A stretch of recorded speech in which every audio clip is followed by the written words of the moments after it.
ரெண்டு விதத்தில் உங்களுக்கு வந்து பிரயோசனமாக இருக்கும். என்னென்னு சொன்னால் நிறைய பேர் ட்ராவலிங் பேக்குக்கு வந்து நீங்கள் வந்து என்ன செஞ்சுருப்பீங்க, புதுசாக வாங்கி அந்த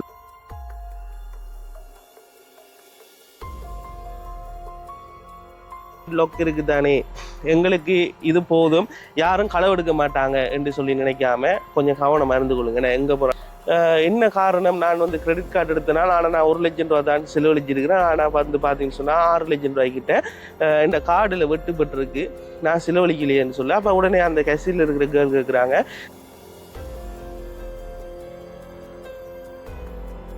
மாதிரி கேமுக்குன்னு சொல்லி டாக் இருக்கு, அந்த டாகை வாங்குறதுக்கு இத்தனை $, கிட்டத்தட்ட ஒரு $30, $40, $340 என்று சொல்லி இப்படி லட்சக்கணக்குக்கும் சாமான் இருக்கு. அப்போ அதை வந்து பிள்ளைகள் வந்து பர்ச்சேஸ் பண்ணுறாங்க. 7,000 ரூபா காசு இன்வெஸ்ட் பண்ணியிருக்கிறேன், ஆனால் ஒரு 3 நாளில் எனக்கு 17 கோடி ரூபா காசு வந்துட்டு என்று பேங்க் புக்கெல்லாம் போட்டு அவட சொந்த ப்ரொஃபைலில் அவள் வந்து போட்டு,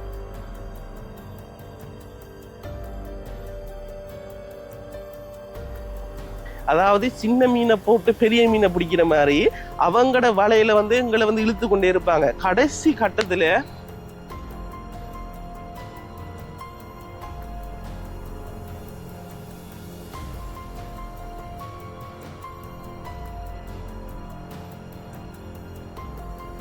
hi hello guys, welcome back to பேட்டி பாய்ஸ். இன்றைக்கு வந்து பார்த்தீங்கன்னு சொன்னால் நான் மட்டக்களப்பில் இருக்கிற கல்லடி பீச்சுக்கிட்ட தான் இருந்து உங்களோட காய்ச்சி கொண்டிருக்கேன். நல்லா சும்மா காற்றுலாம் சும்மா கமகமன்னு சொல்லி அடிச்சு கொண்டிருக்கு, சூப்பராக இருக்குது. நீங்களாம் எப்படி இருக்கிறீங்க? எல்லோரும் நல்லா இருப்பீங்க நம்புகிறேன். உங்களோட ஒவ்வொரு பேரோட சப்போர்ட்டும் எனக்கு தேவை. கட்டாயம் லைக் பண்ணுங்கள், சப்ஸ்கிரைப் பண்ணுங்கள். இந்த வீடியோவில் நாங்கள் என்ன பார்க்க போகிறோம்னு சொல்லி பார்த்தீங்கன்னு சொன்னால், இந்த ஆன்லைன் மூலமாக வந்து நிறைய களவுகள் கள்ள வேலைகள் வந்து செஞ்சு கொண்டிருக்கிறாங்க. அதே போல் வந்து பார்த்தீங்கன்னு சொன்னால் நம்மகிட்ட திங்ஸ் சாமான் வந்து களவு போகுது. இப்போல்லாம் வந்து பார்த்தீங்கன்னு சொன்னால் நிறைய பேர் வந்து ட்ராவல் பண்ணுறீங்கன்னு, அதே போல் வந்து வெளிநாட்டில் பார்த்து கொண்டிருக்கிற உறவுகள் கூட உங்களோட நாட்டில் இருந்து இலங்கைக்கு வருவீங்க. அதே போல் இலங்கையில் இருக்கிறவங்க வெளிநாட்டுக்கு போவோம். அப்படி போகிற டைமில் வந்து நாங்கள் எல்லாருமே வந்து யூஸ் பண்ணுற சாமான் பெரிய ஒரு நல்ல ஒரு ட்ராவலிங் பேக் தான் யூஸ் பண்ணுவோம்னே. அப்போ அந்த ட்ராவலிங் பேக்கெல்லாம் வந்து இப்போ வர ட்ராவலிங் பேக்கெலாம் வந்து பார்த்தீங்கன்னு சொன்னால் நம்பர் லொக்கோட தான் எல்லா ட்ராவலிங் பேக்கும் வந்து வருது. அப்போ எங்களோட மனசு படி வந்து நாங்கள் என்ன நினைப்போம், அதுக்குள்ளே வெளியிடான சாமான் எல்லாத்தையும் தூக்கி வச்சுட்டு நாங்கள் அந்த பேக்கை கொண்டு போவோம். அந்த நம்பர் லொக்கை வந்து போட்டுருவோம், நம்பர் லொக்கை போட்டுட்டு போயிடும். அப்போ நாங்கள் மனசில் நினச்சி கொண்டிருப்போம், இந்த லொக்கை வந்து யாராலையும் கலட்ட இயலாது, இந்த பேக்கில் இருக்கிற சாமானை யாராலையும் களவெடுக்க இயலாதுன்றது நாங்கள் மனசில் நினச்சி கொண்டிருப்போம், ரைட்? அப்போ அது புல இந்த இருக்கிற பேக்கை வந்து நீங்கள் என்ன தான் நம்பர் லொக் போட்டாலும் இந்த இருக்கிற பேக்கை வந்து உடைச்சி அதுக்குள்ளே இருக்கிற வெளியிடான திங்ஸ் சாமானை வந்து எடுக்கலாம். அதாவது உடைக்கிறேன்னு சொன்னால் கத்தியால் குத்தியோ அந்த பேக்கை பிச்சியோ அப்படி இல்லை. அந்த நீங்கள் போடுற பாஸ்வேர்டு வந்து நீங்கள் போடுற பாஸ்வேர்டு எனக்கு தெரியாட்டியும் அதை வந்து நான் ரீசெட் பண்ணலாம், அதை நான் ஹேக் பண்ணி அதை நாங்கள் எடுக்கலாம். அது எப்படி எடுக்கிறது, எப்படி அந்த கல்லவையில் நடக்குது? ஏனெண்டா இப்போ நீங்கள் நிறைய இடங்களில் பார்த்துருப்பீங்க, மலேசியா வந்து உங்களுக்கு தெரியும்னே, மலேசியாவில் கூட வந்து இப்போ ஒரு கொஞ்ச நாளைக்கு முதல் வந்து நடந்த சம்பவம். ஒரு ஆள் வந்து ட்ராவல் பண்ணி அவரோட பேக்கில் இருக்கிற திங்ஸ் சாமான் எல்லாம் களவு போயிட்டு, ஆனால் பேக்கை வந்து யாரும் பிக்கலை, யாருமே உடைக்கலை, ஆனால் பேக்கில் இருந்த சாமான்லாம் களவு போயிட்டு. அதுபோல் வந்து எங்களோட திங்ஸ் சாமானை நாங்கள் எப்பயும் கவனம் வச்சுக்கொள்ளணும். என்ன தான் லொக் போட்டாலும் கவனம் வச்சுக்கொள்ளணும். வீட்டை கூட நாங்கள் லொக் போட்டால் கூட சேஃப்டி இல்லைன்னு நாங்கள் தான் ஃபர்ஸ்ட்டாக வந்து கவனமாக இருக்கணும். இந்த கள்ளவேலை எப்படி நடக்குது, இந்த பேக்கை வந்து எப்படி களவு எடுக்கிறாங்க என்ற விஷயத்தை இந்த வீடியோவில் உங்களுக்கு நான் காட்டுறேன். வாங்க இப்போ வீடியோக்குள்ளே போகலாம். ஓகே, இதுதான் அந்த பேக் வந்து. இந்த பேக் வந்து ஒரு பிராண்டடான பேக் வந்து இது எல்லாருக்குமே தெரிஞ்சிருக்கும், FM அமெரிக்கன் ரைடர்ன்னு சொல்லி. இதையும் நீங்கள் வந்து யூடியூப்பில் வந்து இந்த இருக்கிற பேரை வந்து அடித்து பார்க்கலாம். இது வந்து சரியான ஒரு சேஃப்டியான பேக்குன்னு சொல்லுவாங்க. இந்த பேக்கில் வந்து இது மாதிரி நாங்கள் பெரிய பெரிய பேக்கெல்லாம் வந்து கொண்டு போவோம், என்ன ட்ராவலிங் பண்ணக்குள்ளே இப்படியான பேக் தான் யூஸ் பண்ணுவோம். இதில் வந்து பாருங்கள் தம்பி, இதை வந்து காட்டுங்க வடிவா. இந்த இருக்குது நம்பர் லாக், இந்த இருக்குது இந்த நம்பர் லாக் இருக்குது தானே, இதில் தானே நாங்கள் நம்பர் எல்லாம் போட்டு லாக் பண்ணி எங்களோட திங்ஸ் சாமான்லாம் இதில் கொண்டு வந்து வைப்போம். என்ன இதை மூடி போட்டு எப்படியா இந்த இப்படி மூடி இதில் வந்து லாக் பண்ணுவோம். என்ன அப்போ இதில் தான் வைப்போம். இது வந்து இந்த விஷயம் நான் சொல்லித்தர போகிற இந்த விஷயம் வந்து 2 விதத்தில் உங்களுக்கு வந்து பிரயோசனமாக இருக்கும். என்னென்று சொன்னால், நிறைய பேர் ட்ராவலிங் பேக்குக்கு வந்து நீங்கள் வந்து என்ன செஞ்சுருப்பீங்க, புதுசாக வாங்கி அந்த பாஸ்வேர்டு வந்து தெரியாமல் இந்த லொக் வந்து யூஸ் பண்ணி இயலாமல் இருப்பீங்கண்டா. பாஸ்வேர்டு தெரிய இல்லாட்டி இந்த லொக் வந்து யூஸ் பண்ணி இயலாதுன்னு. அப்போ நாங்கள் வந்து சும்மா நார்மலாக பெட் லொக் தான் போடலாம். அப்போ அப்படின்னு சொல்லி நிறைய பேர் பாஸ்வேர்ட் தெரியாமல் அப்படியே அந்த யூஸ்லெஸ்ஸாக வந்து இந்த பேக் வந்து யூஸ் பண்ணுவீங்க. சில பேருக்கு நான் சொன்ன விஷயம், இந்த பேக்கில் எப்படி களவெடுப்பாங்க, எப்படி இதை ரீசீட் பண்ண போகிறாங்கன்றதை இப்போ நான் உங்களுக்கு சொல்கிறேன். இதுதான் பேக் வந்து இப்போ வந்து லாக்கில் இருக்குது. இப்போ எனக்கு வந்து இதில் பாஸ்வேர்டு எதுவுமே தெரியாது. இது லாக்கில் இருக்குது, பார்த்தீங்கன்னா விளங்கும். இதுதான் லாக் வந்து இது பாஸ்வேர்டு, எனக்கும் லாக் தெரியாது. இது அமர்த்தினா இந்த இருக்கிற துண்டு ரெண்டும் வந்து கலர் ஆகணும். இதில் லாக்கு தான் இப்போ எடுக்க போகிறேன். இதை எடுக்கிறதுக்கு வந்து பார்த்தீங்கன்னு சொன்னால் 1 2 3 நம்பர் இருக்குது, ரைட்? இந்த 3 நம்பருக்கு கீழேயும் வந்து இதுக்கு கீழே ஒரு ஓட்டை, இதுக்கு கீழே ஒரு ஓட்டை, இதுக்கு கீழே ஒரு ஓட்டை கிடுனா வந்து இருக்குது. இந்த ஓட்டை வந்து பார்த்தீங்கன்னு சொன்னால் பேக்கில் வந்து எல்லா பேக்லேயுமே வந்து இந்த ஓட்டை வந்து இருக்குது, ரைட்? இந்த நம்பர் இருக்கிற ஓட்டை வந்து எல்லா பேக்லேயுமே இருக்கும். அதனால் நீங்கள் வழியாக பார்க்கலாம். இதை நான் அந்த ஓட்டையை காட்டுறேன், ஜூம் பண்ணி. இந்த பேக் இப்படி நான் காட்டுறேன். இந்த இதில் வந்து ஓட்டை இருக்குது, பார்த்தீங்கன்னா விலங்கு, ரைட்? இந்த நான் கழித்து காட்டுறேன், ரைட்? அதே போல் வந்து இந்த இதில் ஒரு ஓட்டை இருக்குது, அதே போல் வந்து இதில் ஒரு ஓட்டை இருக்குது, ரைட்? அப்போ என்ன செய்யணும்னு சொன்னால், நாங்கள் இப்படி சுத்தக்குள்ளே வந்து இதில் ஓட்டை வந்து எங்களுக்கு வரும், ரைட்? இந்த ஓட்டை வந்து எங்களுக்கு வரும். இந்த ஓட்டையை வந்து பார்த்துட்டு எல்லா ஓட்டையும் வந்து இப்படி நேராக எடுத்துடணும். இந்த ஓட்டையை இங்கே நேர, இந்த ஓட்டையை இந்த நேர, இந்த ஓட்டையை இந்த நேரம் எடுத்துட்டு, அதுக்கு பிறகு இப்படி எடுத்துட்டு, இப்போ எல்லா ஓட்டையும் நேரில் இருக்குது. அப்போ எல்லா இடமும் 7 7 இருக்குது. அப்போ இதை வந்து நாங்கள் இப்படி மாற்றுறோம், இதை இப்படி ஒன்றை மாற்றுறோம், இதை இப்படி ஒன்றை மாற்றுறோம், ரைட்? இப்படி மாற்றிட்டு இதை அமர்த்தி பார்க்குறோம், வேலை செய்தில்லை, ரைட்? இனி அடுத்தது எல்லாத்துலேயும் ஒன்றை தான் நாங்கள் அமர்த்தணும். இங்கே மாற்றினா இங்கே அடுத்தது மாற்றணும், அதே போல் இது, ரைட்? வருது இல்லை, ரைட்? அடுத்தது, ரைட்? இப்போ வந்துட்டு, ரைட்? அப்போ இது வந்து இப்படி தான் இந்த லாக் வந்து எடுக்குது. அப்போ இப்போ பார்த்தீங்கன்னா நான் அன்லாக் பண்ணி காட்டினேன். அப்போ இது வந்து உங்களுக்கு ஒரு பிரயோசனமாக இருக்கும். இப்போ உங்களோட வீட்டையும் இந்த லாக்குகள் வந்து ரீசெட் பண்ணி எல்லாம் இருக்கும். அதனால் இனி வந்து நீங்கள் ரீசெட் பண்ணி கொள்ளலாம். அதே போல் வந்து இனி உங்களோட வெளியிடான சாமான் வந்து இந்த இப்படியான பேக்கில் வந்து வச்சுட்டு, இந்த இருக்கிற பாஸ்வேர்ட் லாக் இருக்குது தானே, எங்களுக்கு இது போதும், யாரும் களவெடுக்க மாட்டாங்க என்று சொல்லி நினைக்காம கொஞ்சம் கவனமாக இருந்து கொள்ளுங்க. ஏன்னா எங்கே போனாலும் பக்கத்துலேயே பேக்கை வச்சுக்கொள்ளுங்க. அந்த லொக்குன்றது சும்மா ஒரு இதுக்கு தான். மற்றபடி இந்த பேக்கில் மட்டும்தான் இப்படி களவு எடுக்கலாமான்னு சொல்லி பார்த்தீங்கன்னு சொன்னால் அப்படி இல்லை. நம்பர் லாக் எல்லா பேக்குக்கும் வந்து வருது. இப்போ இதை வந்து போடுறாங்க, அதை வந்து நம்பர் லாக்கை போட்டுட்டு சொல்கிறாங்க இது வந்து ப்ரைவசியான பேக், யாரும் களவெடுக்கல, பேக்கை களவெடுத்துட்டு போனா ஒழிய, அல்லது பேக்கை வந்து வெட்டி எடுத்தா ஒழிய மற்றபடி எடுக்கலான்றாங்க. ஆனால் அது பொய், ரைட்? கவனமாக கையோடைய வச்சுக்கொள்ளுங்க. என்ன நம்பர் லொக்காக இருந்தாலும் ஒரு சிம்பிளாக ஒரு நிமிஷம் 2 நிமிஷத்தில் அந்த 3 ஓட்டை, அது இது 5 பாஸ்வேர்டு இருந்தால் 5 ஓட்டை, 10 பாஸ்வேர்டு இருந்தால் 10 ஓட்டை, அப்படி வந்து நாங்கள் 10 ஓட்டையும் வந்து சரியான லைனில் செட் பண்ணி போட்டு ஒன்றா தட்டை, ரைட்? அங்கே அன்லாக் ஆகிடும். ஸோ இந்த விஷயத்தில் கவனமாக இருங்க. அடுத்தது இந்த ஆன்லைன் மூலமாக ஏமாறுற கதை ஒன்று சொல்லியிருந்தேன் நான். அது வந்து பார்த்தீங்கன்னு சொன்னால், இப்போ யூடியூப்பில் நிறைய பேர் பார்த்துருப்பீங்க. ஒரு PHI ஒரு அண்ணா ஒரு ஆள் வந்து காய்ச்சிருந்து, அந்த விஷயம் உண்மையாகவே உண்மை. நான் என்ற கண்ணால் பார்த்த அந்த விஷயம் உண்டு. அவர விஷயமானு சொல்லி கேட்டிங்கன்னு சொன்னால் இல்லை, இது வந்து இன்னொரு விஷயம். நான் ஒரு ஆள் வந்து பேங்குக்கு காசு விட்ரோ பண்ணுறதுக்கு போக்கில் வந்து ஒரு அண்ணா வந்து காசு வந்து கட்டுறதுக்காக பேங்குக்கு வாரு. அவர் ஒரு பிஸ்னஸ் மேன். அப்போ அவருக்கு வந்து பேங்க்கில் வந்து கிரெடிட் கார்டு வந்து எடுத்துருக்கீங்க, ரைட்? அப்போ எடுத்துட்டு அவர் வந்து கட்டுறதுக்கு வாரு. அந்த பேங்க்கில் இருக்கிற கஷியரோட சண்டை பிடிக்குது. என்ன காரணம், நான் வந்து கிரெடிட் கார்டு எடுத்தனால, ஆனால் நான் 1 லட்சம் ரூபா தான் செலவழிச்சிருக்கிறேன், ஆனால் வந்து பார்த்தீங்கன்னு சொன்னால் 6 லட்சம் ரூபாய்க்கிட்ட இந்த கார்டில் வெட்டுப்பட்டுருக்கு, நான் செலவழிக்கலையேன்னு சொல்ல. அப்போ உடனே அந்த கசியில் இருக்கிற கேர்ள் கேட்குறாங்க, சார் உங்களோட கார்டு வந்து உங்களோட கையில் இருக்கா இல்லாட்டி தொலைஞ்சு போயிட்டா ஏண்டா? அப்போ இவர் உடனே சொல்கிறேன், இல்லை எந்த கையில் தான் எந்த கிரெடிட் கார்டு இருக்குது, நான் யார்கிட்டையுமே வந்து எந்த கிரெடிட் கார்டை வந்து கொடுக்கல என்ற. அப்போ உடனே அவங்க வந்து செக் பண்ணுறாங்க, உங்களுக்கு ஆன்லைனில் செக் பண்ணியிருந்தானே, செக் பண்ண அவங்க சொல்கிறாங்க, இல்லை சார் நீங்கள் ஒரு ஆன்லைன் பிளாட்ஃபார்மில் ஒரு கேமிங் பிளாட்ஃபார்மில் நீங்கள் வந்து 6 லட்சம் ரூபா 5 லட்சம் ரூபாய்க்கு வந்து நீங்கள் வந்து பர்ச்சேசிங் செஞ்சுருக்கீங்கன்னு சொல்லி. அப்போ இவரோட நீங்கள் யோசிக்கிறீர் கேமிங் பிளாட்ஃபார்ம்னு சொன்னால் இவருக்கு தெரியும் வீட்டை அவர மகன் என்று சொல்லி. அவனோட மகன் வந்து ஸ்கூல் முடிஞ்சு வீட்டை வந்தால் ஃபுல்லாகவே ஃபோனில் இந்த பப்ஜி ஃப்ரீ ஃபயர் இந்த கேம் எல்லாம் வந்து உங்களுக்கு தெரியுமே. இந்த பப்ஜி ஃப்ரீ ஃபயர்லாம் வந்து இப்போ வந்து இந்த ஏடிஎம் கார்டை வந்து ஆட் பண்ணுறது இந்த கேமில் ஆட் பண்ணி இப்போ நாங்கள் ஒரு என்ன சொல்கிறேன் ஒரு யுத்தத்துக்கு போகிறோம்னு சொன்னால் எங்களோட வந்து ஒரு பெட்டை கூட்டிகிட்டு போகலாம். அப்போ அந்த பெட்டை வாங்குறதுக்கு வந்து நாங்கள் இப்போ ரியல் லைஃப்பில் எங்களுக்கு ஒரு டாக் வேணும்னு சொன்னால் காசு கொடுத்து வாங்குற மாதிரி கேமுக்குன்னு சொல்லி டாக் இருக்குது. அந்த டாகை வாங்குறதுக்கு இத்தனை $, கிட்டத்தட்ட ஒரு $30, $40, $340 என்று சொல்லி இப்படி லட்சக்கணக்குக்கும் சாமான் இருக்குது. அப்போ அதை வந்து பிள்ளைகள் வந்து பர்ச்சேஸ் பண்ணுறாங்க.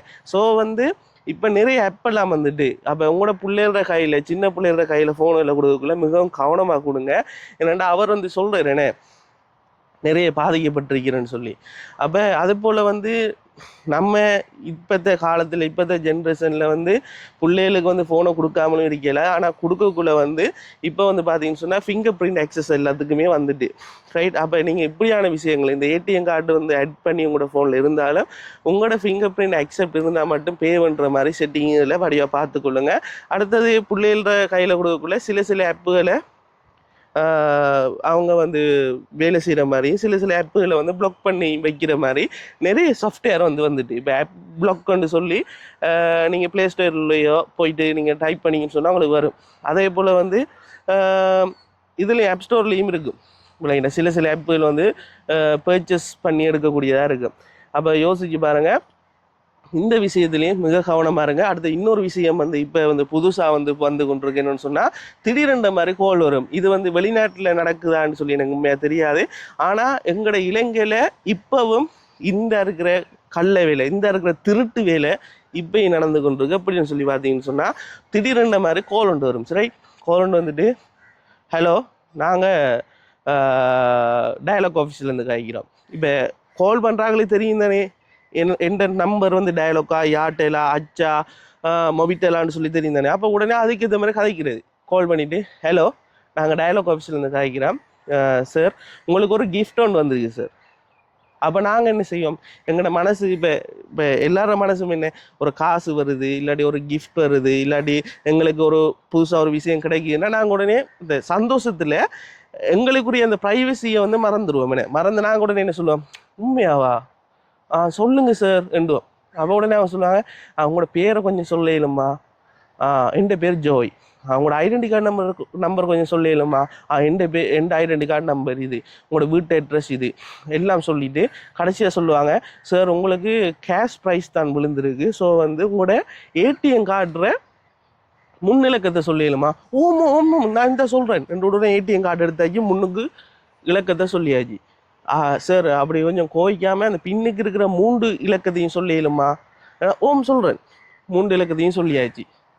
இவ்வளோத்தையும் சொன்னாலே போதும் அவங்களுக்கு எங்களோட ஏடிஎம் கார்டில் இருக்கிற காசை ஒரு ஆன்லைன் மூலமாக இல்லாட்டி வேறு ஏதாவது ஒரு இதில் வந்து கொடுத்து அந்த காசை எடுக்கலாம். இப்போ உங்களுக்கு தெரியும் ஆன்லைன் பர்ச்சேசிங்க்கு வந்து கார்டை வந்து நாங்கள் கொண்டு போயிட்டு ஸ்வைப் பண்ணுறதும் இல்லை டச் பண்ணுறதும் இல்லை ரைட். அப்போ ஏடிஎம் கார்டுற 3 இலக்கமும் பின்னுக்கு இருக்கிற 3 இலக்கமும் ஒரு ஏடிஎம் கார்டுற இலக்கம் தெரிந்தால் ஒரு வெப்சைட் மூலமாக நாங்கள் அதை வந்து கொடுத்து ஒரு சாமானை வந்து நாங்கள் பர்ச்சேஸ் பண்ணலாம். அப்படி பர்ச்சேஸ் பண்ணக்குள்ளே வந்து இது வந்து ஆன்லைன் திருட்டாக வந்து மாறும். ஆன்லைன் திருட்டாக மாறக்குள்ளே வந்து இதை நீங்கள் போயிட்டு போலீஸில் என்ட்ரி கொடுத்தாலும் உங்களுக்கு தான் போலீஸ்காரன் ஏசுவான். இது வந்து சரியான ஒரு கஷ்டமான வேலை. அடுத்தது வந்து இப்படியான திருட்டு வந்து இன்னும் நடந்து கொண்டு தான் இருக்குது, இன்னுமே நடக்குது. எந்த க்ளோஸான ஃப்ரெண்ட்ஸ் கூட இன்னுமே வந்து கொண்டு தான் இருக்கிறாங்க. ஏன்னாண்டா அந்த ஆசையை காட்டுறாங்க ஃபர்ஸ்ட்டாக, அடுத்தது வந்து மெசேஜ் கொண்டு வரும் உங்களுக்கு வந்து இத்தனை கோடி ரூபா விழுந்துருக்கு இல்லாட்டி நாங்கள் ஒரு சீட்டிழப்பு ஒன்று செஞ்சினாம கொஞ்சம் குறிப்பிட்ட பேர் நம்பர் எடுத்து சீட்டிழப்பு செஞ்சினாம அதில் உங்களுக்கு இத்தனை கோடி ரூபா விழுந்திருக்கு, இந்த லிங்கை கிளிக் பண்ணி உங்களோட பர்சனல் டீட்டெயிலை தாங்க என்று சொன்னோன்னா நாங்கள் அந்த லிங்கை கிளிக் பண்ணுவோம். கிளிக் பண்ண உடனே எங்களோட ஃபோனில் இருக்கிற பாஸ்வேர்ட் நாங்கள் பர்சனலாக எடுத்துருக்க ஃபோட்டோஸ் எல்லாமே வந்து அந்த ஹேக்கருக்கு போயிடும். அதுக்கு பிறகு அதை வச்சு கொண்டு எங்களை வந்து பிளாக்மெயில் பண்ணுவாங்க. இப்படியான விஷயங்கள் எல்லாம் உண்மையாகவே கவனமாக இருங்க. ஒவ்வொரு விஷயம் சில பேர் வந்து லிங்க் அனுப்புவாங்க கிளிக் பண்ணுங்கண்டி. இப்போ உங்களுக்கு தெரியும் இந்த சும்மா வார இந்த லூசுத்தனமான லிங்க் எல்லாம் வந்து கிளிக் பண்ணாதீங்க. உண்மையாகவே உங்களோட க்ளோஸான ஆட்கள் வந்து யாரும் வந்து லிங்க் அனுப்புனா ஓகே, மற்றபடி தெரியாத யாரும் வந்து லிங்க்ஸ் எல்லாம் அனுப்பி இதை கிளிக் பண்ணுங்கன்னு சொன்னால் அதை கிளிக் பண்ணுறது மிகவும் கவனமாக இருங்க. அடுத்தது இன்னொரு விஷயம் நான் இந்த வீடியோவில் சொல்லிட்டு இதோட இந்த வீடியோவை முடிக்கிறேன். நான் இந்த லைஃப்பில் நடந்த அனுபவம் இது வந்து எப்படின்னு சொல்லி பார்த்தீங்கன்னு சொன்னால், ஃபேஸ்புக்கில் வந்து நான் இப்போ வந்து பார்த்து கொண்டிருக்கிறேன் போஸ்டெல்லாம் வந்து ஃபேஸ்புக்கில் பார்த்து கொண்டிருக்கேன். என்னோட பழகுன்னா நல்ல ஒரு பழக்கமான ஒரு ஒரு ஆள் வந்து திடீரென்று ஒரு போஸ்ட் ஒன்று போட்டிருக்காவோ, நான் வின் பண்ணிட்டேன், 16 கோடி ரூபாய் நான் வந்து வின் பண்ணிட்டேன், நான் வின் பண்ண வெப்சைட் வந்து இதுதான், நான் இவ்வளவு இன்வெஸ்ட் பண்ணேன், அதாவது 7,000 ரூபா காசு இன்வெஸ்ட் பண்ணியிருக்கிறேன், ஆனால் ஒரு 3 நாளில் எனக்கு 17 கோடி ரூபா காசு வந்துட்டு என்று பேங்க் புக்கெல்லாம் போட்டு அவட சொந்த ப்ரொஃபைலில் அவள் வந்து போட்டிருக்கா. இப்போ உதாரணத்துக்கு நான் சொல்கிறேனே, இப்போ நீங்கள் வந்து என்ன நம்பி நீங்கள் பார்த்து கொண்டிருக்கீங்கன்னு, இப்போ நான் சொல்கிற விஷயங்களை வந்து நீங்கள் நம்புவீங்க. அதாவது உங்களுடைய பிள்ளையாக உங்களுடைய மகனாக பேட்டி போயின்னு சொன்ன உண்மையான விஷயத்தை சொல்லுவீர், சரியான விஷயத்தை தான் கதைப்பான், கடவுளுக்கு பயந்த ஒரு பொடியன்னு சொல்லி நீங்கள் என்ன நம்பி பார்க்குறீங்க. இது இப்போ நான் எந்த ஃபேஸ்புக்கில் வந்து ஒரு புளியான ஒரு விஷயத்தை, இப்போ நான் உதாரணம் சொல்கிறேனே, நான் ஒரு 2,000 ரூபா காசு இன்வெஸ்ட் பண்ணி ஒரு 3 கோடி ரூபா எடுத்துட்டேன் என்று சொல்லி நான் ஒரு வீடியோ போடக்குள்ளே என்ன நடக்கும், நீங்களும் அதை விரும்பி வைப்பீங்கண்ணே. அப்போ பேட்டி போய் சொன்னால் இது உண்மையாக தான் இருக்கும் என்று சொல்லி அந்த லிங்கை நீங்கள் கிளிக் பண்ண தான் பார்ப்பீங்கண்ணே. அது மாதிரி இந்த ஃபேஸ்புக்கில் வந்து அந்த ஆன்ட்டி வந்து பார்த்தீங்கன்னு சொன்னால் அப்படி போஸ்ட் பண்ணியிருக்கா. அப்படி போஸ்ட் பண்ண உடனே எனக்கு உடனே விளங்கிட்டு, ரைட், நான் வந்து அதை ஸ்க்ரோல் பண்ணிட்டு போக எனக்கு மனசு கேட்குற மாதிரி இல்லை. நான் உடனே அந்த ப்ரொஃபைலுக்கு போயிட்டு ஹாய் ஹேக்கர் சொல்லி மெசேஜ் பண்ண உடனே உனக்கு என்ன தெரிஞ்சிட்டு போல என்று உடனே பிளாக் பண்ணிட்டாங்க. அதுக்கு பிறகு அந்த ஆன்ட்டி கால் பண்ணி கேட்குறேன், ஆன்ட்டி என்ன நடந்துச்சுன்னு சொல்லி கேட்க அவள் சொல்கிறா, ஒரு லிங்க் ஒன்று வந்துச்சு மகன், அதை கிளிக் பண்ணேன்னு ஃபேஸ்புக் வந்து அதோட இல்லாமல் போயிட்டு நான் இப்போ புது ஃபேஸ்புக் ஒன்று ஓப்பன் பண்ணுறதுக்கு ட்ரை பண்ணி கொண்டிருக்கேன், பிள்ளைகள் வந்தது பிறகு நான் ஓப்பன் பண்ணுவேன் என்று சொல்லி அவள் சொல்லிட்டா. ஆனால் இதில் பாருங்கள், அவளோட ஃபோட்டோ, அவள் யூஸ் பண்ண ஒரிஜினல் ஃபேஸ்புக் ஐடி, அதில் வந்து அதை போடக்குள்ளே வந்து இன்னொரு ஆக்கள் அதை பார்த்து ஏமாறுவாங்க, பொறாமை பிடிச்ச ஆக்களும் இருக்கா. ஐயோ 6 கோடி ரூபா 9 கோடி ரூபா உழைச்சிட்டாங்க, அப்போ எப்படி உழைச்சாவும், இந்த லிங்க் மூலம் தான் உழைச்சிருக்கா, அப்போ இந்த லிங்க் மூலமாக நம்ம போவோம் போய் அங்கே பேங்க் டீட்டெயில்ஸை கொடுக்குறதா இருக்கலாம், இல்லாட்டி இப்படி சொல்லுவாங்க, கேம் மாதிரி விற்பாங்க. இப்போ அதாவது நீ இந்த இருக்கிற 6 கோடி ரூபா நீ வின் பண்ணணும்னு சொன்னால் இந்த இருக்கிற வெப்சைட்டில் போயிட்டு நீ ஒரு 3 தரம் ஸ்க்ரீன்ஷாட் எடுத்து எங்களோட வெப்சைட்டுக்கு அனுப்பணும். இன்னொன்னே நாங்கள் ஃபர்ஸ்ட் ஸ்டெப் வந்து 3 தரம் ஸ்க்ரீன்ஷாட் எடுத்து அனுப்புவோம். 2வது தரம் சொல்லுவாங்க, உங்களோட ஸ்ரீலங்கா காசு 2,000 ரூபா காசு போயிச்சு உங்களோட கார்டில் போட்டு ஒரு ஹேண்ட்பேக் வந்து நீங்கள் வாங்கணும். அதை நீங்கள் வாங்கி அதில் ஸ்க்ரீன்ஷாட் போட்டால் உங்களுக்கு வந்து நாங்கள் 3,000 ரூபா காசு தருவோம்னு சொல்லி இப்படி அந்த சின்ன ஸ்டெப்புகளை செஞ்சு அவங்க கொஞ்சம் காசும் தருவாங்க, இல்லைன்னு இல்லை. அதாவது சின்ன மீனை போட்டு பெரிய மீனை பிடிக்கிற மாதிரி அவங்களோட வலையில் வந்து எங்களை வந்து இழுத்து கொண்டே இருப்பாங்க. கடைசி கட்டத்தில் எங்களை தூக்கி விட்டுருவாங்க. உங்களுக்கு எல்லாருக்கும் தெரியும், இந்த F3C அந்த ஆன்லைனில் வந்து காசை போட்டு அவங்களுக்கு பின்னால் நிறைய பேர் ஆக்களை சேர்த்து அதாவது சொல்லுவாங்க, நீ ஃபஸ்ட்டாக வந்து ஒருத்தர் நேடி அதுக்கு பிறகு அவன் பின்னுக்கு எடுப்பான். அப்போ ஒரு ஆளுக்கு பின்ன ஒரு ஆள் வந்து ஆக்களை சேர்க்க எங்களுக்கு காசு வரும் வேண்டி அப்படியான கம்பெனி எல்லாமே வந்து இப்போ மூடிட்டு போயிட்டாங்க. தயவு செய்து இந்த என்ன சொல்கிறேன், இந்த கோடிக்கணக்கில் காசு வரும் அதில் நம்ப வேணாம். என்ன உண்மையாகவே நம்ம கஷ்டப்பட்டு உழைச்சா இல்லாட்டி நம்மளை திறமை மூலமாக உழைக்கிற காசுகள் தான் உண்மையாகவே எங்களோட கையில் வந்து நிரந்தரமாக இருக்கும். அதுபோல் இந்த வீடியோ வந்து நான் மேக் பண்ண காரணம், நிறைய பேர் வந்து ஏமாந்து கொண்டு போகிறாங்க. அதே போல் வந்து இந்த வீடியோவை உங்களுக்கு யாருக்காவது ஷேர் பண்ணணும், இல்லாட்டி இந்த விஷயத்தில் வந்து யாரும் பாதிக்கப்பட்டிருக்காங்க, இந்த விஷயம் வந்து யாருக்கும் தெரியணும்னு சொன்னால் கட்டாயம் இந்த வீடியோவை ஷேர் பண்ணி விட்டுருங்க. கட்டாயம் லைக் பண்ணுங்கள், சப்போர்ட் பண்ணுங்கள். என்னால் முடிஞ்ச அளவு நான் உங்களுக்கு எனக்கு தெரிஞ்ச விஷயத்தையும் உங்களுக்கு சொல்லி தருவேன். உங்களுக்கு தெரிஞ்ச விஷயத்தையும் எனக்கு கீழே வந்து கமெண்ட் பண்ணுங்கள். உங்களோட கமெண்ட்ஸ் எல்லாம் நான் ஒரே பார்க்குறேன். நான் நிறைய கமெண்ட்ஸ் பார்த்து ஒரே சிரிப்பேன். நிறைய பேர் வந்து எனக்கு தொடர்ச்சியாக வந்து என்ன வீடியோ போட்டாலும் எனக்கு தொடர்ச்சியாக வந்து கமெண்ட் பண்ணி கொண்டு இருப்பாங்க. ஹாய் மகன், சூப்பர் மகன், ஹார்ட் எல்லாம் வந்து எனக்கு வரும். எனக்கு சரியான சந்தோஷம். ரைட், இந்த வீடியோ இதோட முடிச்சுக்கொள்கிறேன். இந்த வீடியோ நான் மேக் பண்ண காரணம் ஒரு விழிப்புணர்வுக்காக மட்டும்தான். இந்த வீடியோ உங்களுக்கு பிடிச்சிருக்குன்னு நினைக்கிறேன். அடுத்தடுத்த நல்ல நல்ல வீடியோவில் உங்களை சந்திக்கும் வரை உங்களிடமிருந்து விடைபெற்று செல்கின்றேன். Bye guys.